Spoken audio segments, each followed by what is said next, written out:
Hi, this is Phil, and I'm here to make sure you know all about the Capes and Lunatics Patreon. Don't miss out on all new episodes of Wade's World, Boob Windows and Long Boxes, our Hard R movie reviews, and so much more, all completely uncensored. Access starts for as little as $1 a month, full videos when you pledge $3 a month. Check us out at the link in all of our show notes, or just go straight to patreon.com/capesandlunatics. Hope to see you there.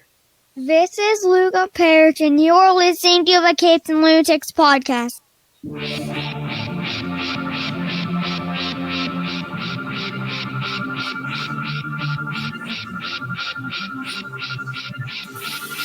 Hello and welcome back to another episode of the Capes and Lunatics. You know what we're going to be talking about tonight, kids? Spider-Man No Way Home trailer, finally. But anyway, I am your friendly neighborhood internet Phil.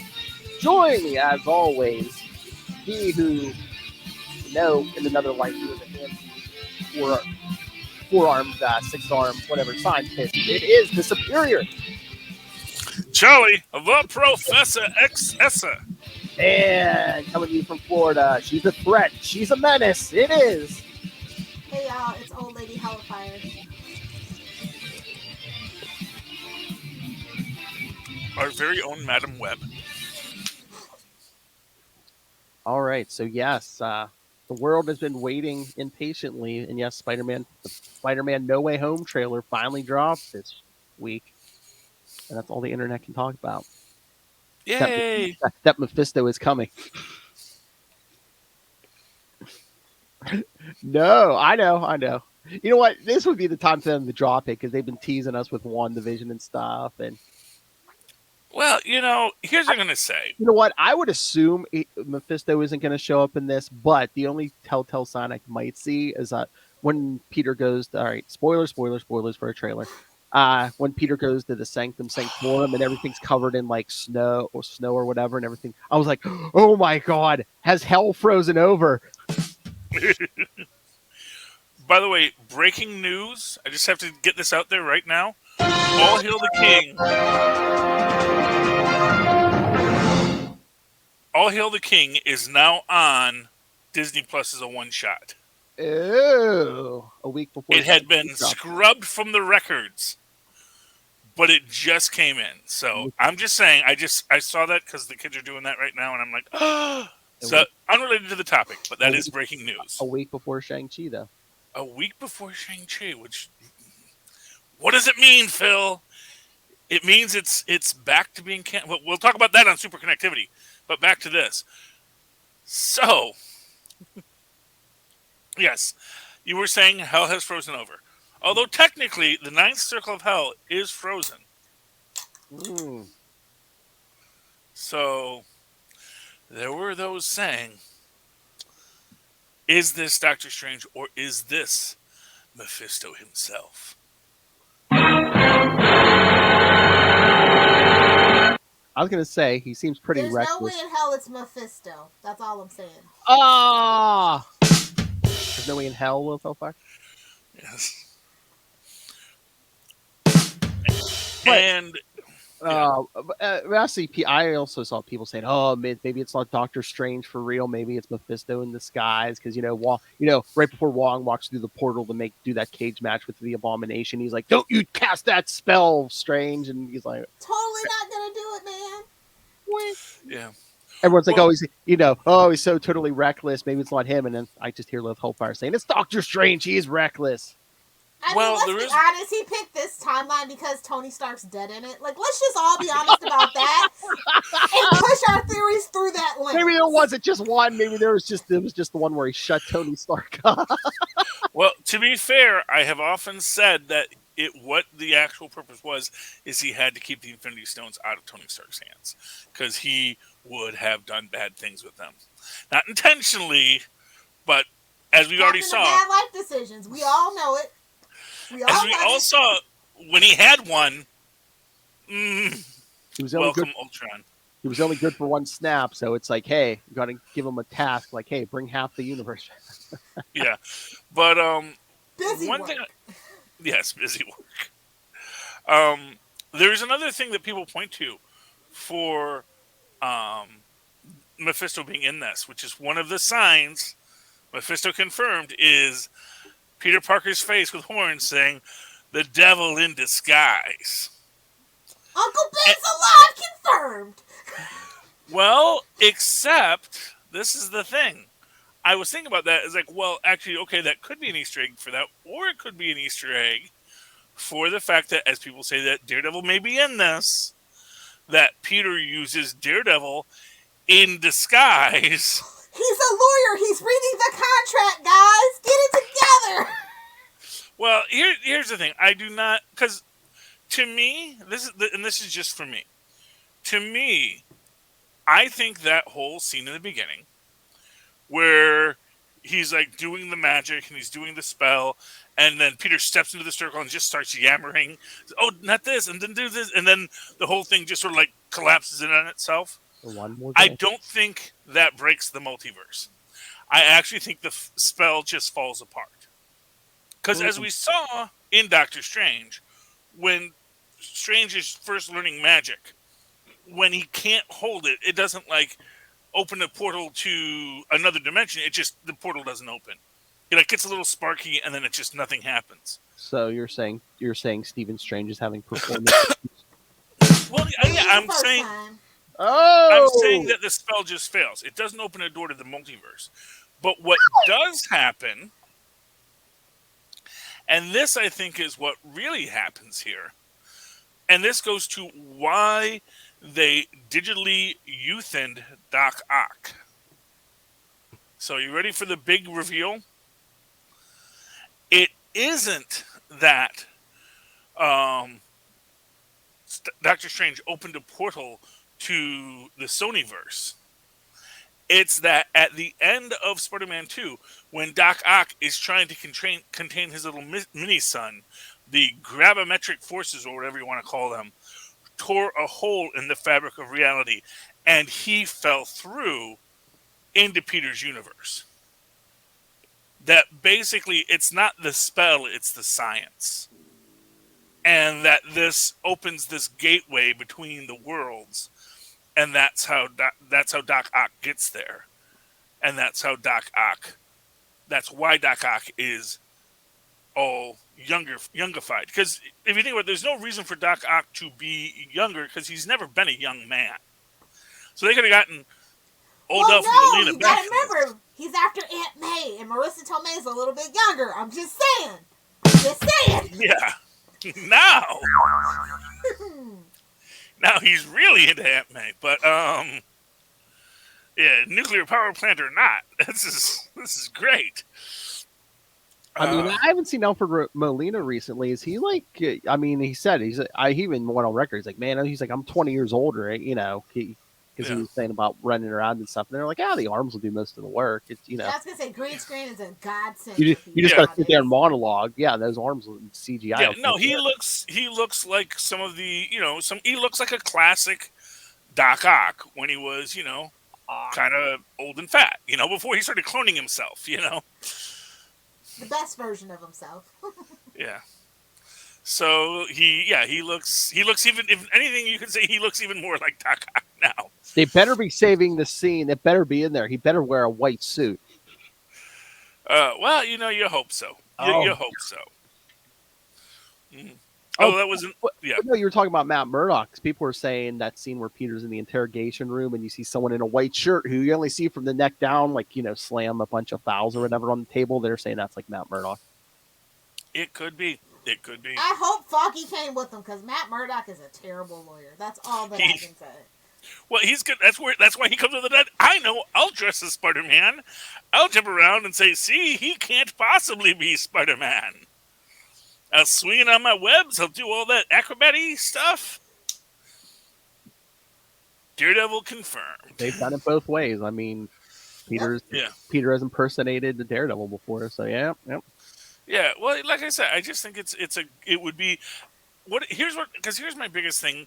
It kind of feels like they're giving away the baby with the bathwater with this. Yeah. That basically they just give away the entire premise in this trailer. And it's a lot to unpack. But then I go back to that old first 20 minutes rule, where it's like, the trailer should only have stuff from the first 20 minutes of the film. And so I get the feeling like basically there might be some scenes that really don't, that basically the scene with Doctor Strange might be a much smaller part of the whole film. Mm-hmm. That's just the starting point. Now, maybe they'll get back to it later. We do see in there like Strange knocking Peter out of his body, and maybe there's some kind of teaching Peter a lesson. But I think the lesson is, Peter, you have to solve your problems themselves, which makes me think this entire stuff could just be like a weird dream sequency thing, where sort of like how when the Ancient One knocks Doctor Strange out of his body to really let him know what he's dealing with. That I think that might be what we're seeing here. Is like he is like saying, Peter, magic can't solve your problems. You're going to have to find another way. And so maybe the entire thing... being wanted for murder! No! He's like 15! Come on! Well, there's actually a very easy way to get out of being wanted for murder. Prove you're innocent? Well, no. Good luck with that! Prove Mephisto didn't die on the bridge. Mysterio. That's the guy. Prove that Mysterio didn't die on the bridge, because... maybe that's what happened. Maybe Mysterio faked his death just to, and actually the actual big reveal at the end is going to be this was all part of Mysterio's plot as well. And it's just another well-written story. And this is where we're going to find out the real Mysterio. The real Mysterio was Bruce Campbell all along. Bruce Campbell confirmed. No, I was going to say, who like the paramedic or the whoever or coroner, somebody dealing with like Mysterio's supposed dead body should be, even though Mysterio will be alive. Mm-hmm. He would eat this up, Kevin Smith. Oh, isn't he banned from Marvel at the current? I don't know. Is he? I don't know. I'm just saying he killed him in that Daredevil issue. Yeah, exactly. I thought you were going to say Bruce Campbell. Well, supposedly Bruce Campbell. Wait. Well, if you bring the Sonyverse, it is implied that Bruce Campbell comes with it. Well, if it doesn't, we riot. Was it Doctor Strange 2 Sam Raimi's doing? Because they're like, he put Bruce Campbell and everything. So that's right. You're never going to do Bruce Campbell and Doctor Strange too. Yeah, so we know he'll be there. So if nothing else, he will be. Now, see, that's who could play Mephisto. So if we're going to get a Mephisto, I would love to see Bruce Campbell in the red suit with bright red hair slicked back, coming up and saying, Doc! Oh my God. Let's make a deal. If we ever bring Mephisto in, I just want him to break the fourth wall and just be like, okay, you guys, enough. I'm here already. Yes. Well, he can, man. He's a pan-dimensional being, like the Watcher. Watcher sees you, or sees the people watching the story of your life, as I always like to point out. So we assume he's talking to us. So are we going to set this in the timeline that, Doctor Strange was busy with this, and that's why he didn't show up in WandaVision or in Loki? He didn't want nothing to do with those two. He's like, you know what? I just want a vacation from the crazy. And let the Time-Variant Authority deal with all that. Yeah, Wanda's just going to alter reality. Okay, yeah, that can have bad concept. Yeah. And to be fair, let's break this down here right now, okay? The TVA actually prevents problems. So it is not something that Doctor Strange would get involved in. Exactly. Yeah, because their whole point is to keep the timeline flowing. So it's like, they pulled the Loki out of the. That sounds like it's a lot of stuff off my plate. Thank you, TVA. And then with WandaVision, quite frankly, she was probably pretty well contained there. I could absolutely see Doctor Strange going, you know what? We don't need another town in New Jersey. Just let that whole town of people deal with it. Yeah, F them. Yeah. Hey, in the cosmic scheme of, is it threatening of this cosmos, or is it a self-contained problem now? What's that old saying from Angel, yeah, she was eating thousands to save billions. Grand scheme of thing, you're probably the evil one. Just saying. Yeah, well, Doctor Strange is evil, obviously, but only by our human moral standards, Exactly. as he said about Dormammu in Dormammu's first appearance. He is evil, but only by our human moral standards. Because not every universe has the same sense of morality, I guess, is what he was trying to say with that. And we see him on the billboard, but I wonder how much Jameson we're going to get this time. Probably just for the courtroom scenes to frame it against and stuff like that. It's probably not going to be very talking big. head throughout. Because, Mm-hmm. Like, he's going to be the one narrating honest, J.K. Simmons is doing us all a favor, so we shouldn't push it and expect too much. He's too busy building his body and doing voiceover for Invincible and stuff. Like, we can have a really ripped J. Jonah Jameson. I can work with that. That's just what the secretary pool needs. J. Jonah Jameson hopped up on testosterone. That's just what they need. He's his own spider slayer. Exactly. Yeah, well, to be fair, I think that that J. Jonah Jameson will be a great supervillain, the real villain of the piece, possibly. But as he always is. Yeah, it's what he does. It's what he does. And is this bringing us to a Sinister Six? Because supposedly we didn't see him, but supposedly Jamie Foxx is in this shit too. And he's got the right color electricity. Yeah, I don't care about that. Give me a green and yellow suit. Here's my thing with it. Well, you'll be yellow and they'll put some green on it. Okay, you happy? You happy now, Phil? Yeah. Here's my thing with it. I don't know if I'm I'm not convinced about any of these fan theories right now. Because they're saying, oh, you see, that's the lizard, and that's, that's Sandman, and that's your mom, and, it's all this stuff. I just got to think, man, that is super busy. And it's the third Spider-Man movie. It's tradition. I don't know. It's literally tradition. It's the third movie in the third series. We got to vamp it up. I totally believe it because this is what they do in Spider-Man movies. Disney is not above that mistake. They're not. No, I know. It's Spider-Man 8. We got to ramp it up. Should have been 9. But, I like I said, I can work with it. I can live with it. I'm not convinced. I'm not convinced yet just because they gave us this trailer. Well, because like I said, it is 3 months out. They couldn't exactly December 17th, and it's like y'all couldn't wait until Shang-Chi premiere. Y'all are so basic. Well, the idea was that obviously somebody did the. That should have been the trailer for come on. Yeah. Use your brain. They should have premiered it next Friday. Yeah. As soon as it hit. Well, they wanted to, but fans are gonna be fans. But again, too, though, it's like that's a full Disney thing. This is in conjunction with Sony. Yeah. Oh, the best meme I saw this week. It said, who leaked that trailer, and it's just Scarlett Johansson at a keyboard. like Captain America 2. Release it. Well, it wouldn't surprise me if maybe even Sony did it just to screw with Marvel and Shang-Chi and really take away a lot of their thunder. It's it's an uneasy alliance. Petty. I could see it.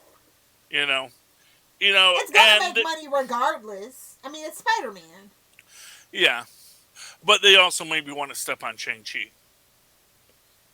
If everyone's talking about Spider-Man just before we go into Shang-Chi, that's problematic. I don't know. Is it really going to hurt it though? Because it's like people who are going to go and not going to go are just going to do the same thing they were going to do before. I don't think it's going to alter who goes and who doesn't. So, but if that trailer would have been there and you wanted to see it at IMAX, true.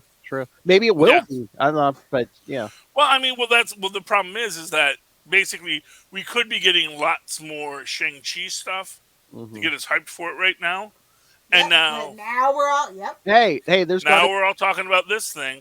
Hey, and It must be also all over the internet because I wasn't even talking about it. And Luca came to me about Shang-Chi, and I was like, "How do you know Shang-Chi?" He's like, "Yeah, I've seen all kinds of ads, I guess on YouTube and on TV." He's like, Auntie Lilith has to get Luca YouTube Premium since Phil won't do it. I get it. I got the hint. Done. and maybe releasing Hail to the King is their way to sort of get a little thunder back. I don't know, maybe, but I just here's my thing. I think that if this is a well well reflecting trailer of what the film is, part of me wonders if maybe this was supposed to be like the third trailer where you got all the reveals. Well, this was supposed to be an exclusive for fans that paid a lot of money. Then somebody leaked it, so they had to do the professional polish on it. That whole thing. I mean, if had they released this earlier, we could have debuted the second trailer during Shang-Chi. Well, no, but the point is that you don't want to premiere anything yet because it is 3 months away. But that's kind of how they do it with their bigger blockbusters. They do kind of have a bigger marketing budget and they want to keep it in the atmosphere. Plus, because Christmas and the holidays around all the toys, so you do need to actually and it's the last quarter of the year, so you do need to ramp up that marketing. And it's very odd that they're choosing Spider-Man for December. Especially, it comes after Shang-Chi and Eternals. It's almost like, yeah, we definitely have to do this to recoup our losses kind of thing. I'm just saying that's the way that I'm reading it. I think it was on a business level, genius. As a fan, kind of rude. I think it was just COVID scheduling. It's like if we can't get May, you go for the holiday thing. I guess maybe. Yeah, and that's why they did the winter scene in Doctor Strange. So that's why it's all snowy in there. No, because it's Christmas. Stephen Strange just has a huge cocaine problem. Yes. Well, here's an interesting thing. It might have not been the booze. That's why or the driving. You do one, you do the other. You do one, you do the other. That's how you keep yourself balanced. He was a before doctor, surgery. a surgeon. Yeah, But here's one thing I will say. Do what I want to do. Doctor Strange has the Eye of Agamotto back in this. Yeah, why is he wearing that? That stone isn't. It can't be in there, can it? Well, no. Well, first off, okay, so there's like all these things, but it struck me. Oh, when Thanos destroyed the stones, he was blipped, and once he gets back, he's like, oh, well, you can just reform those, just ipso facto. There we go. I just need to bring it back into existence. They don't stop. They don't cease existing just because their physical forms have been dissipated. It's the stuff of the universe. You just do this and it comes right back. And you put it right back into the little Agamotto eye, and there we go. Easy peasy, lemon squeezy.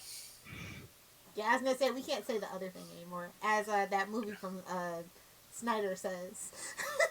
Yeah, well, that's okay. But yeah. So are we getting a goblin? We get a pumpkin bomb. Well, no freaking way. That's a tease. Well, I suppose and again, it was Willem Dafoe, and he wouldn't answer either way. So, well, first off, everyone said, "Oh, I know that's Willem Dafoe slapped." It's like, I think plot twist, exchange Franco, bitches. I don't think even Sony's touching him now. Well, actually, what I was going to say is we already saw these pumpkin bombs in Falcon and the Winter Soldier. The same green glowy design that were the vaporized mercury, the mercury vapor bombs that Sharon was using. A couple of balls down the gob. So maybe in this one, Sharon Carter is the Goblin. Or if it is an alternate universe, what if it's Ned? Yeah. Ned Oh, yes. But I do think it would be interesting if that is intentionally a misdirect because they established this device in another MCU property that they could throw it out again, and it would be like, oh, it has to be this, and then you cut it. Because that's the thing. I kind of feel like, and again, this is getting into this idea of misdirection, Mysterio, and what really are they setting up here? and maybe a lot of what we're seeing isn't what's going to be in the film.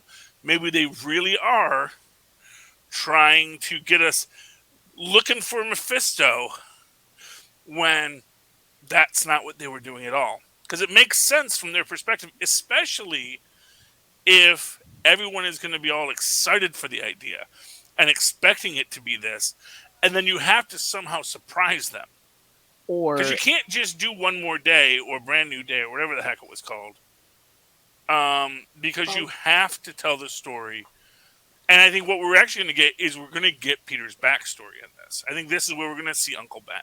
This is where we're going to see maybe some other villains he's fought.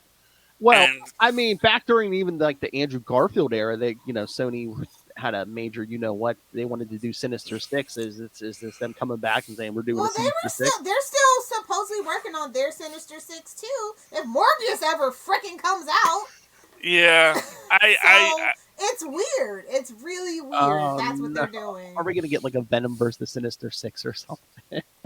well, there was one theory that actually at the end of this, Peter Parker goes into the Sonyverse with the other Sony characters, and then, or they do like a dimensional split, so there'll be a MCU Peter and a Sonyverse Peter. That's what I was thinking. Are we gonna Ben Reilly, here we come. That's what I was gonna. Yeah. That's what I was thinking. I was like, yeah, is like Disney gonna take Tom Holland exclusively, and then Sony creates their own Peter, or does Sony start a new Spider-Verse with Miles Morales? Yeah. Do they? I don't think they have. Do they have Miles Morales? They do because of Into the Spider-Verse, so I would assume that they could do the live action if they wanted to. Yeah. Well, I mean, that's interesting because it's not always 1-for-1. Because it's like you can get it in certain, like, and who knows, that might have even been part of the deal to get Tom Holland Spider-Man was getting some Miles Morales back over to Sony. I don't know. There's a lot there to unpack, as we always say.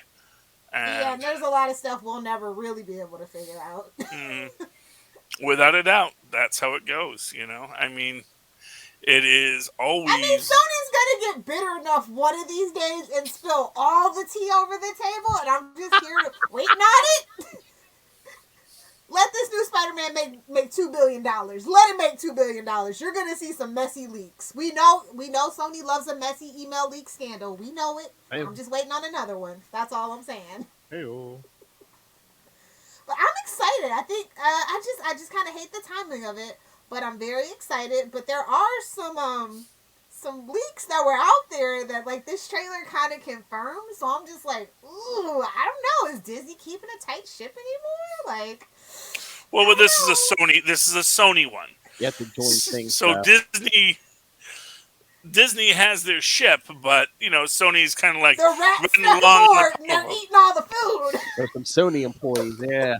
They're the what's that country that has the pirates with the speedboats? I am the captain now. They're those kind of They're just the pirates, and they're just running it up in the speedboats and saying, "We are taking this ship. We are taking this Spider-Man. We are Kevin Feige now. Say I am Kevin Feige now." And that is what they're doing. I mean, it's Sony. They got so little to. I am actually worried about the CGI though. So why? Well, they haven't been. Even Disney hasn't been the best with the CGI. So it's like we have too many villains. Especially with the youthening process. Again, that's why I gotta feel like Doc Ock is not going to be in this that much. Yeah, I get the feeling because that's the thing. You can have Jamie Foxx in as Electro for 2 or 3 scenes. You can have aged in the last 10 years. I mean, no. But I'm saying when you get into these CGI heavy characters, because Electro again very CGI heavy character. And let's call it shelter half an entrenching tool. It was they did it with Nick Fury for Captain Marvel, and it's like, yeah, they did. Sam Jackson has 1 billion years of film out there to pull from. First off, yes, he has 1 billion years of film, And even still, there were times where he was like a little digital face scrubbing going on while you're watching it. Definitely a little pixelation. Oh no, they look for what is it, Jamie Foxx? Like, we need young Jamie Foxx. Oh no, We're living color. that's exactly we're living color footage. Oh no, better yet, the Jamie Foxx show. Yeah, well, I mean, Jamie Foxx does have footage, although I don't know how high quality it would be because that was all. Yeah, it's 480. It's back in the 90s. Yeah. Yeah, exactly. It wasn't shot on film. Samuel L. Jackson was always on film when he was young. Actually, he looks younger now than he did back in the Quentin Tarantino days. So yeah, well, that's Disney. He's kind money. of a Benjamin Button, and he takes better care of him. Yeah. He takes better care of himself now. I think he's a vegan and goes to the gym. Well, yes, he's got Disney money, man. He's got Olympic spending. Yeah, you know. He's getting everything. Oh yeah, man. You know how much? Oh yeah, because they pay him well, and he shows up every time they call, which is exactly what Disney wants. It's like you're gonna pay me, I'll be there, you know. And you know, like the old studio system, man, they will happily give you. All you gotta do is show up and shut up. Yeah, no, really, you know. Talking about Shut up, Philip. Beat you to it, buddy. He's like, that sounds like a little Hellfire date. Yeah. Boy, I don't even have to show up anymore. Yeah, but we'll have to see what it actually becomes because, as I said, I'm not 100% convinced.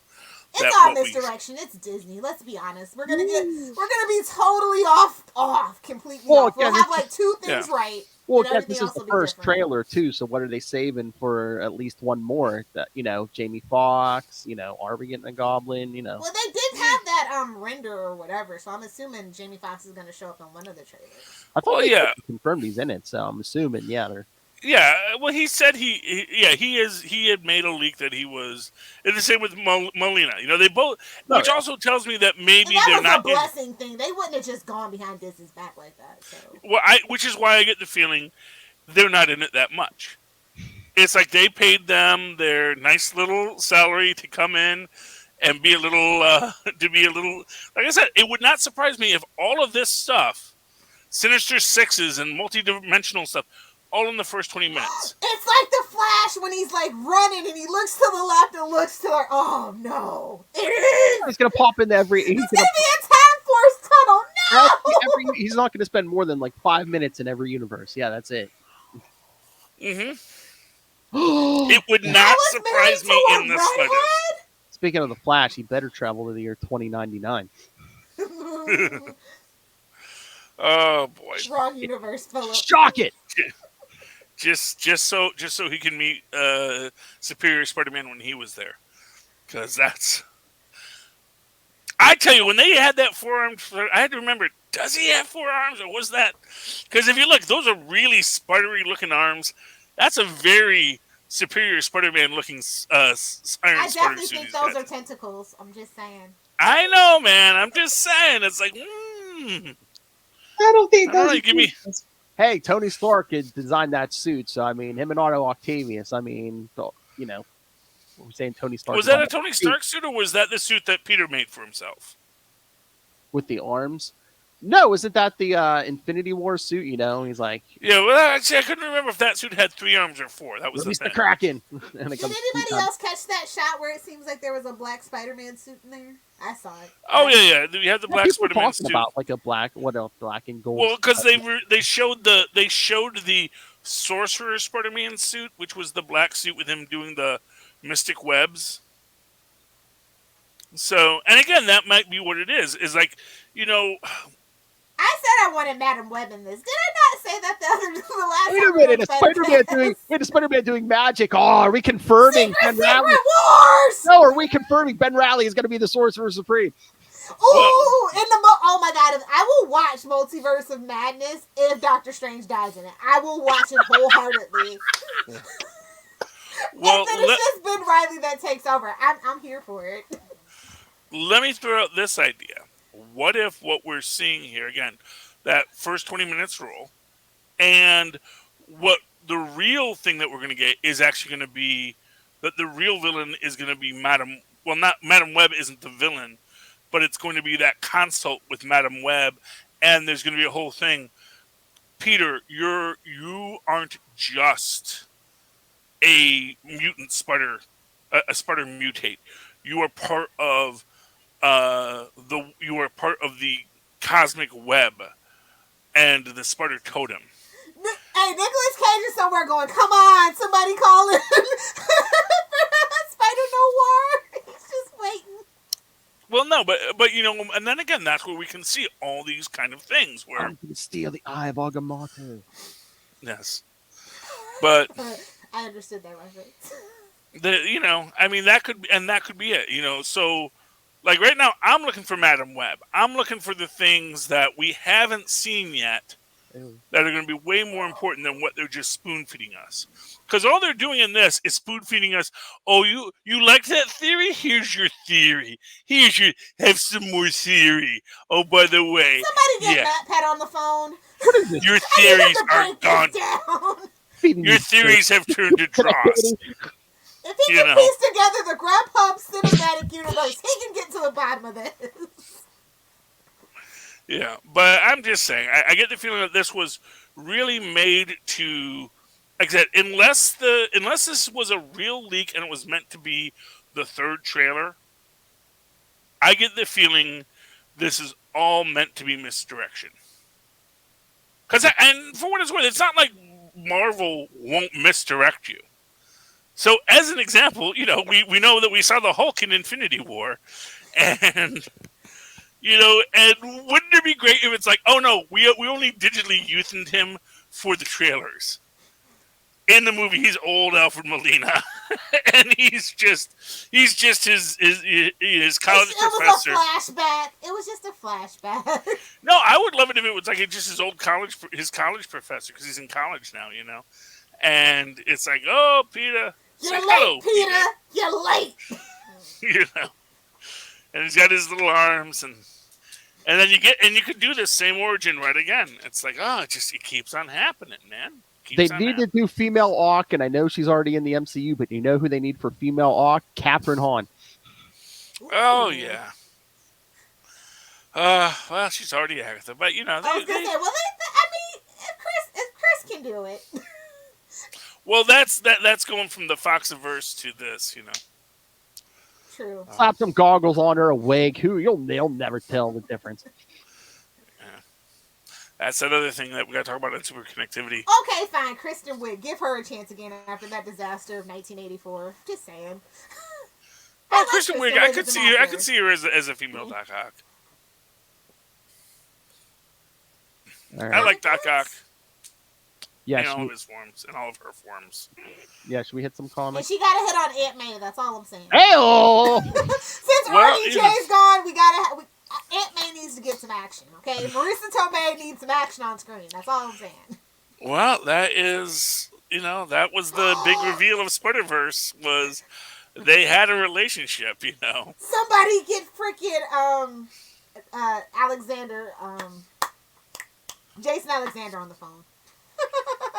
Who's Jason Alexander going to be? George? Because he likes Marissa Tomei. Oh, because he's... Okay. My Seinfeld reference. Okay, I thought we were thinking, what, we're going to cast him as... He could be Doc Ock. He could be Doc Ock. He could be any number. I would love to see Jason Alexander in the MCU. I'm going to be Superior, Jerry. Superior. We live in a society... Just because it's my own thing, I would love to see Jason Alexander as Mephisto as well. Oh! He did play Panic in which one was that? Was it Hercules? No, it was Hunchback of Notre Dame. Oh, okay. Serenity. It was the Gargoyle. Serenity now, Peter. Serenity now. Hoochie Mama! See, and then SJ's like, who you calling a Hoochie Mama, and punches him. I always like when the devil is portrayed as kind of a schlub. A neurotic schlub. That is, if that's not... Because it's very disconcerting, and that's how... Profile. It's the whole Columbo thing. It's how he gets you. Coming from the man. Because you think you're going to outsmart Satan, and he's like, oh, one more thing. Satan. Well, that guy down in Georgia did beat him. I'm just not for nothing. Or was Georgia. Or did he Or just is that want this guy from propaganda? Georgia to have the sin of hubris and to live his whole life thinking, I'm the greatest violinist. I beat the devil. And just ruin all of his relationships as he's just talking about how he, sort of the wheels within wheels theory that People just when think he beat the devil. They didn't count all the votes. Not my king. I didn't vote for him. Anywho, comic books. Yeah, let's get to comics. It was kind of a slow week. I'm just gonna throw that out there. Feels Comics Corner. Really? Yeah. I did not get to read all my comic books this week. I'll be honest. All right, let's throw this out. I'm curious what Charlie's going to think of this because I know Lilith is going to roll her eyes. I know she read it. Amazing Spider-Man 72. I did not read it yet. The Mephisto reveal. I guess it's the reveal. It's not there is a Mephisto reveal? Okay, yeah. Well, I mean, unless they're going to go a different direction, rather, I don't know if it's a red herring or not, but it seems like they're painting it. Get it, a red herring? Nice pun. Good job. Thank you. But no, it seems like back in the day, Norman Osborn wasn't doing good in business until he makes a deal with Mephisto. And then all of a sudden, that's when Mendel Strom gets arrested for embezzlement. And that's when, Norman Osborn becomes some kind of, successful businessman once he makes a deal with Mephisto. And what does he bargain with? Not his soul. His son's soul? His child, yes. Wait, didn't they already do this story over in Avengers with Tony Stark? Yeah, but they never paid that out. Never did nothing with it. It's like, yeah, that makes me think this is just a bunch of lies, Mephisto. It's sort of like, okay, so anyone here read Mephisto versus Fantastic Four? Yeah. And he does that whole thing where he takes away Reed Richards' intelligence. He said, "Oh, actually, you sold your soul to me after Dr. Doom's experiment, and I was conjured, and you worried that you weren't going to be able to be smart enough, so I gave you that power. Now I'll take your power away." And then at the end, it's revealed after Susan. Spoilers for a 40-year-old comic book.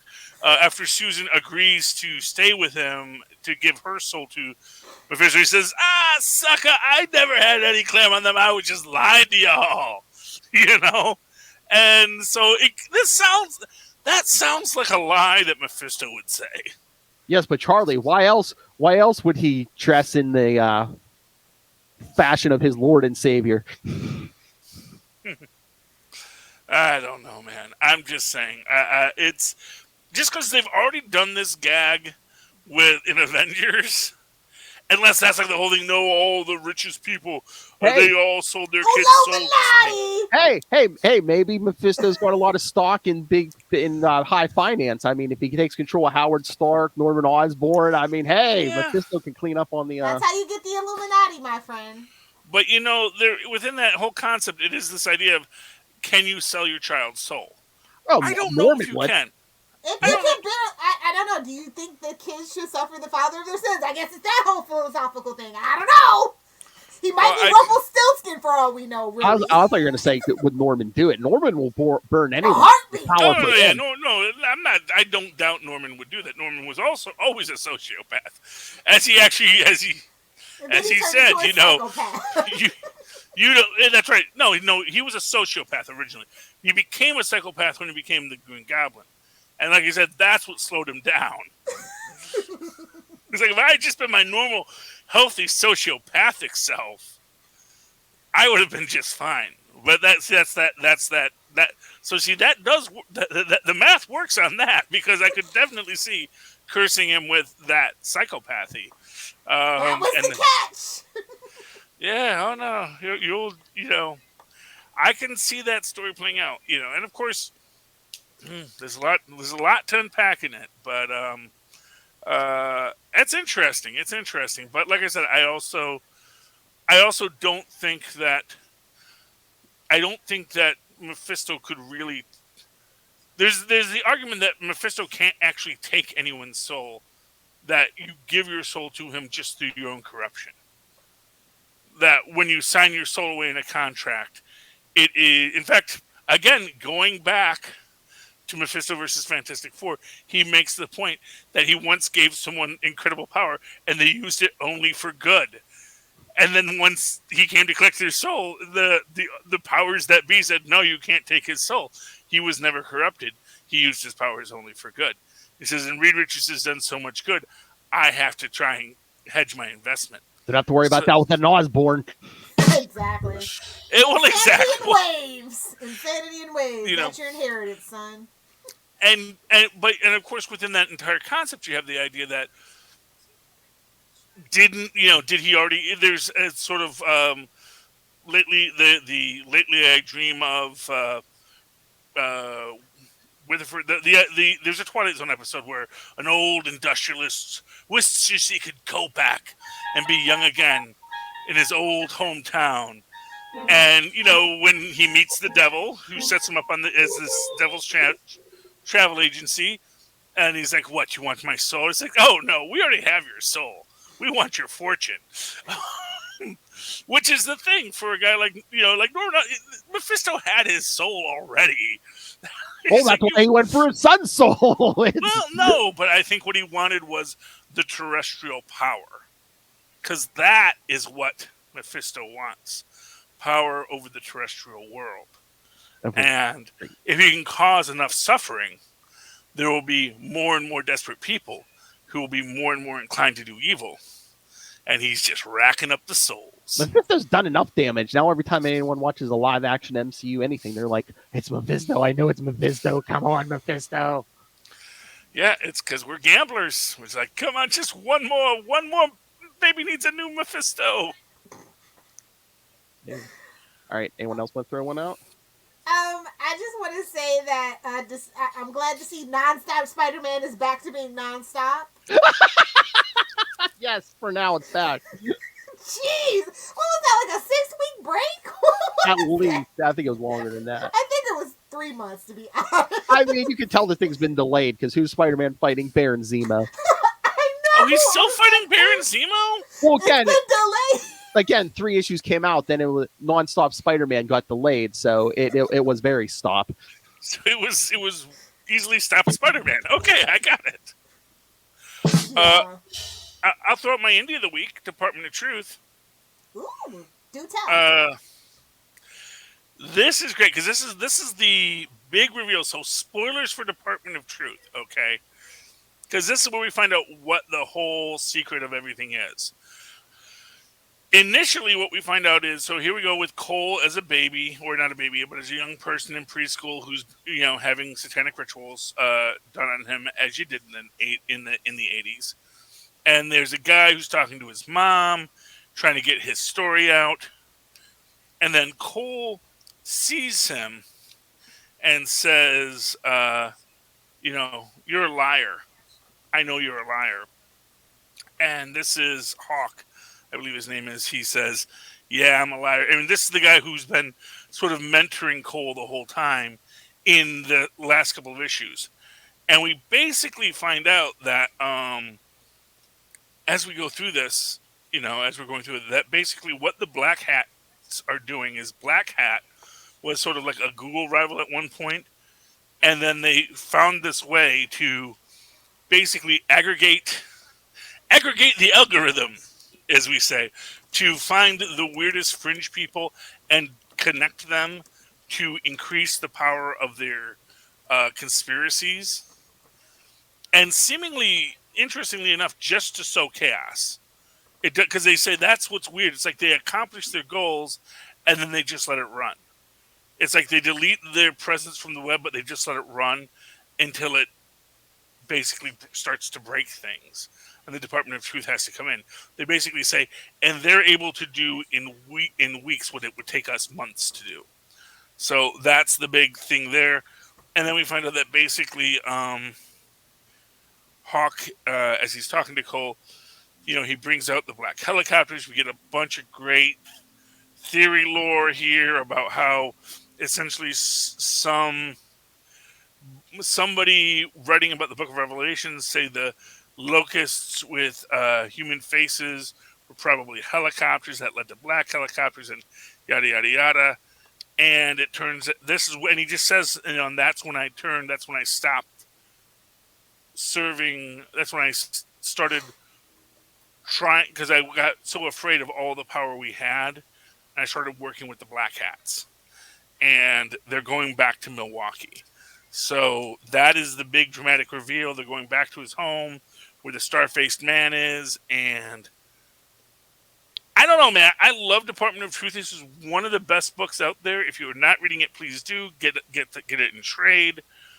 If you like conspiracies, and if you like weird philosophy, and the idea of magic as a force of will, this is a book for you, and I highly, highly recommend it. And that's my indie book of the week. Does anybody read Checkmate? No. No. No, you know what? I didn't read it. It did not get pulled for me, so I'm guessing I'm off. I guess I never officially went onto its pull list. And I was actually even thinking I should probably drop that because I still haven't read the second one. And I'm in that spot now where I've got all these books and I'm getting and I'm not reading again. And when that happens, that's when I drop the book. So, already dropped Knights of the High Republic. I'm about to. I actually meant to drop the Bounty Hunter War, but I'll drop that next week. And it's just like, man, I can't keep up with these books, and that's when you got to start cutting it. And this week, Robin and Captain America didn't get read in their time slots. So, well, you know to say it's a Captain America, but I'm not dropping that though. But Robin, he's on the bubble. Oh my! Should have ended it issue 1 like they intended. You could have read Robin in Checkmate because you get some funky plans when you get Oliver Queen and Damian Wayne in the same room plotting with everybody else. Oh yeah, I was enjoying what I read of it. I actually liked the book. I just have time constraints, If I win the lottery tonight and I can quit my day job and I can just read comic books, then all bets are off. I hear that. I feel that on a spiritual level. Yeah, it looks like Talia is gonna betray them. Picks up Big Shock. And then it's gonna be the secret reveal that she didn't. I don't even know if that's the real Talia though, because her zipper is fully zipped. I was just about to ask you that. I was flipping through that. I'm like, why is her zipper zipped up? What are you doing, Ben? You can zip it. Actually, it's better if you zip it all the way because then it doesn't. I thought it was physically impossible for her to have a fully zipped bodysuit. That's her branding, halfway zipped. To the belly button, I tell you. We wouldn't even have a Damian Wayne if that thing had always been fully zipped. Well, that's for so many things, yes. She knows how to manipulate that utility. So are you still enjoying it? Are you thinking about giving it the old heave ho? I mean, although Phil doesn't give too much the heave ho. No, I'm enjoying it. I think this is some of Bendis's better stuff, and plus, right now it's only 6 issues. Well, so it does. Checkmate doesn't matter either, so it's okay. Yeah. You know what I mean? In the grand scheme of things, it's not the Justice League. And I'm hoping we spin Green Arrow or something out of this because it's been how long since we had a Green Arrow book. Well, isn't he teaming up with Aquaman or something? Well, yeah, there's going to be a team up thing, but hopefully, I think that's the only way those two have a book. I think they've kind of decided not to put a solo book out for those two for now, at least until Aquaman 2. Although, be prepared to have Amber Heard digitally removed from that movie. What, 2? Mm-hmm. I mean, it's already wrapped in post-production, and it's still not coming out till next Christmas. So they're waiting on that May verdict to really see if they should digitally remove Amber Heard like the fans want. So we'll see. We'll see. Get Tig Notaro. That's her brand now, man. That reference. You just. Actually, who's the guy that replaced Kevin Spacey in The World Is Not Enough or whatever that movie was? Get that guy. He did it first. Get that guy. I think it was Donald Sutherland, honestly. Yeah. But did they actually digitally insert him for that, or was? Yeah, they did. They removed him from every single scene and then put him in there. It's Simone all over again. You ever see Simone? I love that movie, Simulation 1. Spoilers. I love that movie. It's a great film. It's really that's Al Pacino. Underrated. It's like Yeah. up there with like Dark World and all that stuff. Is that Al Underrated. Pacino or is that Dustin Hoffman? No, that's Al Pacino. Yeah, I get those two mixed up a lot for some reason. I don't know why. The 80s were crazy. Yeah, you know. Oh, Spider-Man life story? What did you think, Foley? Oh, the annual. I mean, it was interesting. It was the J. Jonah Jameson story. Yes. Oh, good. I mean, most of it he's in prison, but where he belongs because he's a menace. he can't give up his obsession with Spider-Man, and basically drives his son away. And then like he hears Gwen Stacy dies, so he calls Peter. He's like, "I'm sorry, Peter, I'm sorry to hear this, but it's that damn Spider-Man's fault." And Peter's standing there in the suit on the phone. His wife just died, and basically, I mean, he's not wrong that time. I know, but James. To be fair. Because, I mean, when does Jameson go into prison? It's like, I was like, we're still doing Life Man. Oh, okay. We're still doing Life Man. I would assume it was after that first time he tried to kill Spider-Man with his face on the TV. How did that not, have repercussions? I've never understood that. Well, in this it does. He goes into jail in 1967 and doesn't get out until, isn't it, 2001. Okay, right on time for some tragedy. But then he tries to he decides he needs to make up for his past sins. So yes, he puts on a spider slayer to go after the Scorpion. Wow, I'm just surprised. 30 years for attempted murder? That's pretty harsh. New York doesn't play around, man. Half the time, 10 of those years was just waiting for a trial in Rikers Island. I'm just saying, no shade. And a man in a mask. No shade. And a man in a mask. Come on. That was 10 years time served just waiting on a trial, so, Let's be honest here. He was a publisher of a major newspaper. It was 10 years waiting to come to trial while he was out on bail. Oh, touche. Touche. So, okay. That makes sense. Okay. And of course, it's a Spider-Man story. So, of course, Helen, the woman who's doing therapy with him in prison, at the end turns out to be Gwen Stacy's clone. You get a clone! Everybody gets a clone! Wait, it wasn't the story. But poor J. Jonah Jameson, he never got a clone. Just wait. There's still time. I mean, he's hosting a podcast, running a blog. He's going to want to clone himself. I'm thinking he did get one, and it's J.K. Simmons. Hey-oh. I mean, hey, if you're going to have to clone yourself, you want J.K. Simmons, man. He's a good clown. We won't talk about King Spawn #1 because we did a whole special about it. So go over there and scroll down. Dropped on Thursday. Highly recommend you listen to it if you haven't bought it yet, or even if you have. Comic Capers 115. So this is a Spawn McFarlane joint, I guess. Yes. Yes, McFarlane. Still, the reason why my week was light, actually, because I got all 7 of the variants. So I gotcha. It was like $50, $52 after tax. Gotcha. Yeah, man. Boy, money bags, man. $6 books. She bought all 7 of them. and a copy of a few. So Dogs are eating Alpo this week, is what I'm saying. Never. I would starve before my dogs ate Alpo. They're getting, or Old Roy. Don't feed your dogs that trash. They're getting tap water this week, not that sparkling bottled water. No boss for them. Yeah, that's where I cut it. They had to deal with Evian. They had to get that dollar store bottled water. But yeah, it's actually better for you if you get the distilled water. That's not the spring water, because that's unregulated, man. You need that stuff that's just pure hydrogen and oxygen. I know where the spring water comes from. It comes from Zephyr Hills, not too far from where I live. Y'all shouldn't be drinking Zephyr Hills spring water. I'm just gonna throw that out there for y'all. Oh yeah, if it's in Florida, yeah, No regulations. I'm just saying. Chuck full of COVID. I thought that Marvel had a pretty decent week. It wasn't very repetitive. I felt like DC's books were very repetitive with the people that they had. Well, because you had Black Widow, you had Conan, you had some Extreme Carnage.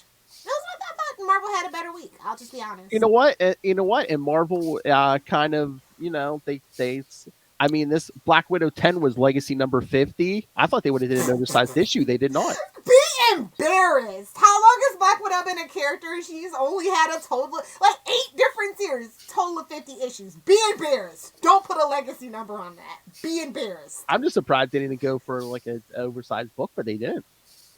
You know they're not going to promote Black Widow right now, right? Not that. Oh.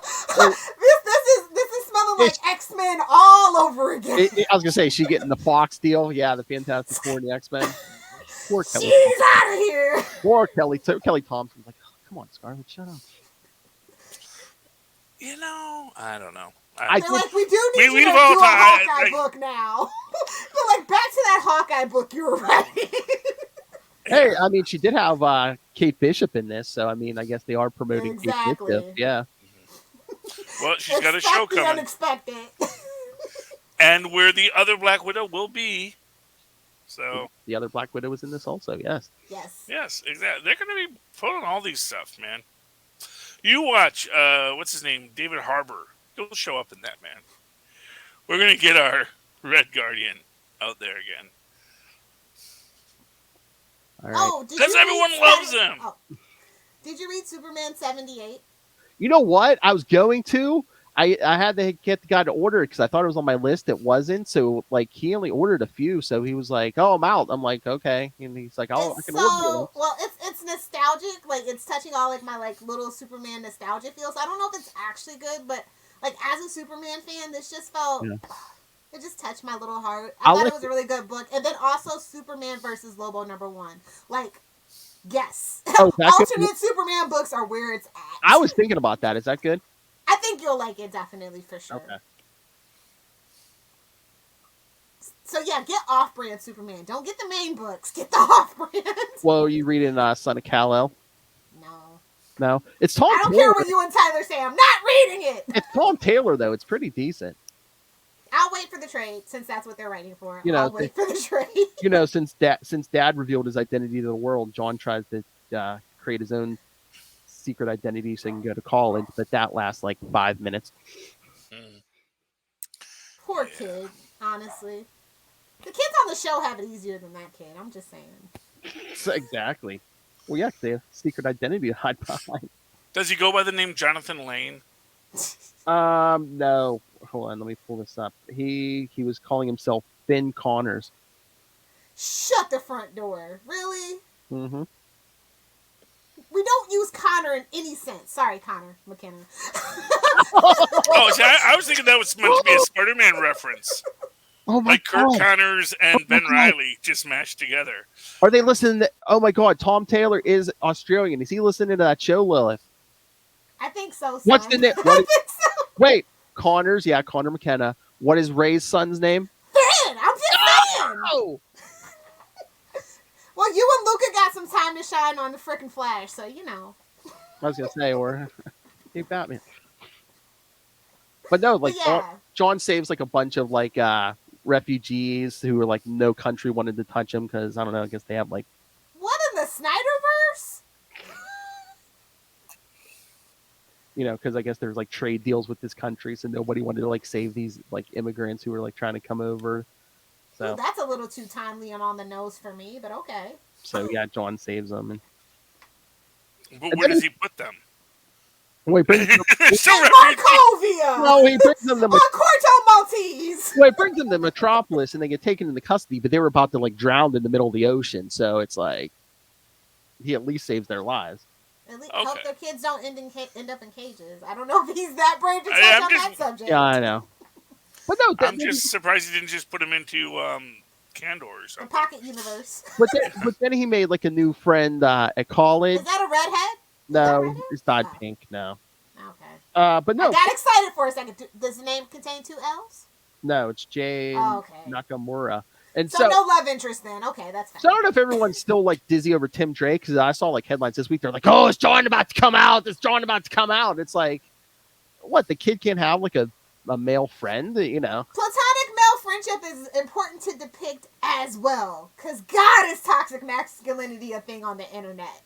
But it's like if he came out, fine. But it's like I saw no sign of that in this issue. I'm like, I don't know why people were jumping all over it. Well, you know know, when a company decides to go full throttle with their diversity, and those are rabbit ears, and their fake wokeness, they go full throttle. So I mean, I can understand what people. Yeah, but if they're gonna do it, don't do it 2 weeks after Tim Drake, though. Well, again, Tim Drake's the redheaded stuff. He's the new Wally West. So I mean, he's the Shang-Chi in all of this. They always have at least one whipping boy at some certain time. Yeah, you're right. So yeah, I mean, more power to, as I've always said. He's a half human, half Kryptonian, so it makes a little more sense he'd be attracted to this wild animal species called humans. So basically, I always just figure that Kal-El, it's like the last son of Krypton. And it's like, oh, and there's another Kryptonian. You're my cousin. Great to know. I mean, they went there once upon a time. So, well, I know, but it's just like. I think it was just like it's like, well, I guess humans, sure, why not? Why not, man? I've been alone on this island for a very long time. Well, that's the other thing. He had the conversation with with his dad, and he calls out his dad. He's like, "Why don't you do more? Like, be more proactive." And he about to get the invisible treatment. What you say to me, boy? Well, Clark's like, I'm not of this planet. He's like, I try to lead by example. He's like, but if you want to do more, he's like, hey, because once again, I guess we're doing future state stuff. So Clark's, I'm gonna have to leave soon. I'm leaving the planet in your hands. He's to put on white gloves and hang out with some weirdos. He's like, hey, you were actually born of this planet. If you want to do more, hey, knock yourself out. Rude. Yeah, I don't like that idea that that his reason is because he's not of this planet. It's like, no, it's like because you're a temporal being, and there really is only so much you can do. Yeah, and I can't take out the trash. We've had this conversation before, son. You think Pulitzer Prizes just win themselves? Mom says they do. Oh, and you're right about yourself. To be fair, unless he's going to get on a treadmill and power the planet so that we can eliminate fossil fuels, which would be like arguably the best use of his powers, there's not really a lot of good use for his powers. It's like, I am really strong and fast. Great. How does that help the economy? It doesn't in any conceivable way. Are we saying Mephisto helps the economy more than Superman? Oh, Mephisto's driving that economy, he is friends with Bruce Wayne, so Bruce Wayne kind of corrupted him on that. I'm just saying. If I got time to poop on Bruce Wayne, I'll do it. All I'm saying is if Mephisto is driving Stark Industries and Oscorp, he's doing a lot. There's a lot of people whose paychecks Lex Luthor can't do it. I mean, Lex Luthor, what I'll say is Lex Luthor does more to make the world a better place by keeping people employed than and all. Superman they ever have could. Health insurance. Oh, no. Luthor takes good care of his people because he knows that a happy worker is a productive worker. That's just its first rule. If only Jeff Bezos could get that part of Lex Luthor cosplay right. If only. Well, because he doesn't understand. Please don't make my Alexa stop working. I'm sorry, Jeff. I'm sorry. Yeah. For as much as you are feeding the beast, watch whose hands he loves it when I joke with him. He loves it. As much as you're on the Amazon teeth, I don't know if you want to be throwing that out. Look, listen, I deal with them at work as well, so it's fine. It's totally fine. Hey, Lil, send him a nice shiny kryptonite ring. We don't know what happened there. I'll send him the gold one. Technically, if you did keep the kryptonite in gold, it does have a similar. It would actually protect his finger from the radiation. Talking gold kryptonite. Yeah. I don't know. I'm talking about gold. Actually, is a better. Now bring your realism into this, yes, sir. Especially not in the DC universe. Gold is better protection against radiation. Don't you bring it I'm just saying, if you're going to say, I got poisoned by kryptonite radiation. Don't you bring logic into a DC Comics conversation. I know. Haven't you learned your lessons, sir? This isn't Marvel. DC makes no sense. Oh, I just want to talk about one more book because it's important to me because it is the year of Wonder Woman. And I love Black and Gold. It's the third one. You guys got to get caught up. This is the Wonder Woman book. Again, the off-brand Wonder Woman's better than the main book. I think that's a running theme. It is. It is a $6 book. But it is, they're kind of starting the 80th anniversary process with this book as well. We have Amy Garcia, Janet Harvey, Nindy Oxford, and Paula Sevenberg. Also Robert Dembidi, but, you know. How long is it? Is that like a 5 or 6 issue thing? Yeah. It is. I think it ends in October or whatever. I don't know. I'm thinking either picking that up in the singles or just waiting for a trade or something. I think the singles are going to be better because the covers are absolutely stunning. Oh, really? Yeah, the artwork is so great. And sometimes they kind of downgrade it in the trade, unfortunately. Yeah, I would recommend the singles. It's totally worth it. We'll make sure to bring that up during our Wonder Woman 80th review. Oh, did you see what's coming out next week, Lilith? The Aquaman 80th issue. Yeah, I did see that. And I was just like, talk about somebody else who's getting a shaft on their 80th. Well, now, the Wonder Woman book, that references the white suit era, correct?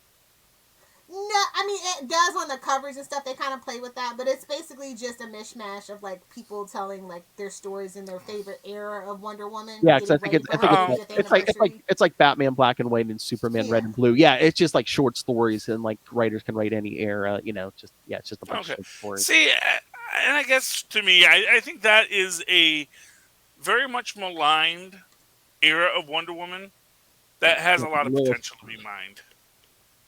I mean, sure, it has potential to be mined and retconned into something good. Well, yeah, that's what I mean. Because that, I mean, you do know comics weren't always good, right? I mean, I'm a Golden Age fanatic. Of course, I know that. Yeah, okay. They caved into the pressure with the white suit era Wonder Woman, and it shows on every single surface of that book. And it's just, I just have a fundamental problem with that era because of them caving to pressure. Hey, and it wasn't Wonder Woman.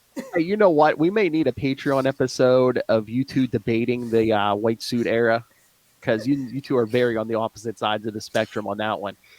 To be fair, I come from it from a purely platonic place. I have literally read none of it. All I know is that she loses her powers. I like the way it looks. No, I like the idea of Wonder Woman losing her powers and having to learn karate and becoming a superhero again through focus and discipline. I like that as a concept. Basically, I know white suit Wonder Woman from Chinese Superman. And if you come to it through the view of Chinese Superman, it's like, wow, that sounds like it would have been a really amazing story. Like, if you retconned white suit Wonder Woman through the lens of Chinese Superman, of focusing your chi and your inner self and all that nonsense, that's actually a really good story. 80s that kind of Wonder Woman greater than 70s white suit Wonder Woman. Wait, which Wonder Woman is that? This is from the 80s. Okay, well, yeah, I mean, greater than the 70s white suit era. That's all I'm not going to argue. She was kicking butt. This is where she really actually kicked butt. So, and see, that I think is the flaw in my 80s, theory. And then it traveled into the 90s. Okay. You know, I think the flaw in my theory is, as I say, I come from it from a purely platonic sense in the idea I like the pitch, but I've never actually read any of the books. So, but as a pitch, it sounds awesome. Wonder Woman loses her powers and has to not even hearing any of this right now. Wonder Woman loses her powers and has to relearn to be a superhero without her powers is a great pitch. Bad! You know I only paid $3.99 for this one. This is all I'm saying. Oh! This is Guy Gardner in a 3-pack, okay? Oh! This is Guy Gardner in a 3-pack. Don't bring that bull cut into this. See, again, I think Guy Gardner's the kind of guy that can be retconned. His issues can be retconned into a good character. But it's like Flash Thompson. You know, you can take. Hey, do not tell me Flash Thompson. Do not tell me Flash Thompson did not become a great character as his character got to evolve and live a life. No, I was just trying to think of between the two. Well, they're both gym teachers at one point. Both redheads. Him and Flash Thompson are basically the same character. They're both football players, kind of bullies, kind of jerks. You know you can evolve from that. Didn't become interesting until they got powers of some sort. Mm-hmm. Both got knocked out with one punch. Yeah, as you do. I mean, that's the thing, because that's the thing. It's like they're the projection of toxic masculinity that is brought humble and then must rebuild themselves. And that is what I think is the most fascinating story that you can tell in comic books, is the idea of someone who has power and then finds themselves powerless, but finds strength within themselves to rebuild and be a better, more noble creature because they went through the loss, because they lost their status and had to become something more. That is a good story. That is your hero's journey right there, my friend. All right, should we wrap it there? Definitely, on a positive note. I don't like that for us, but I think the audience might. So yes, kid. Yes, you could send your thoughts on that. That is a lot to unpack. And next episode will be our big Shang-Chi review. Probably be able to wrangle some of our friends for that. So yeah, right. I know. Yeah, we have friends. Anyway, yeah, so send your thoughts on anything we discussed tonight. The Spider-Man trailer, the comics, the Flash Thompson Guy Gardner thing, Shang-Chi, any of it. capesandlunatics@gmail.com or call the voicemail 614-382-2737. That's 614-38-CAPES. And remember, follow all things Capes and Lunatics. You can follow us on Facebook, Twitter, Instagram. Find links to all the various social medias for all of the shows, all the Facebook fan groups, including the new Ben Riley one. Links to this YouTube channel, links to the Patreon, links to merch, all in one place. That's Linktree, linktr.ee/capesandlunatics. And please remember, support all things Southgate Media Group. Go to southgatemediagroup.com. Check out and please subscribe to the Southgate Media Group YouTube channel, the Patreon, a bunch of free and pay content there. And also stay tuned. Beginning of October, we're going to be getting the new Southgate Media Group podcast marathon number 6. We'll be seeing our team all over that. 63. No. Oh, jeez. What kind of Mephisto deal do you want Rob Southgate to make to last another 63 years? Anyway, so yes. Molly can take over. True. All right, so yes, fine. Link. Oh, no. Okay, so yes, Southgate Media Group. And, of course, go pick up Pod Life, the book, now in digital and paperback. Learn all about podcasting. And get that on Amazon. And when you're there, say hi to Lilith. And use the link for Southgate Media Group right down there in the show notes. Help us support this show, the network, and that man that even Mephisto will not make a deal with, Rob Master Doom Southgate. Make it rain, so says Master Doom. Please kick me in the pants. I get so much right.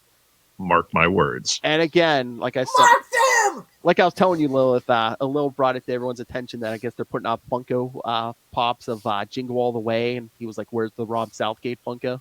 Seriously, we have to tweet Funko. Yes, give us a Rob Southgate. Demand our Rob Southgate. Give us Rob Southgate holding his balls. Yes, his bucket of balls. Yes. All right, Lilith Hellfire. Where can people find you? Oh, if you nerds want to hang out with me on the interwebs, you can find me on Twitter, mostly on Tuesdays, live tweeting Stargirl when I'm awake.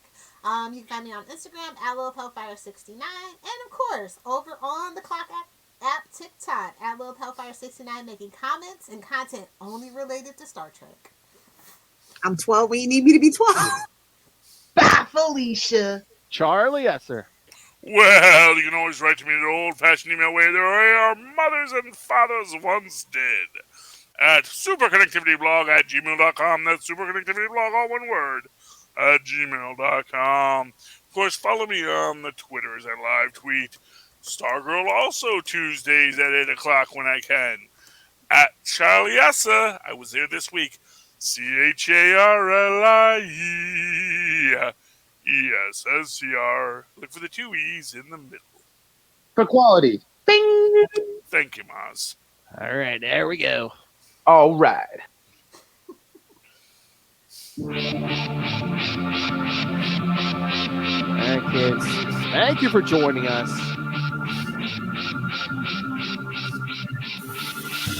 You can find your way home. Because for another week, we have been your capes Ampersand. Lunatics. Woo!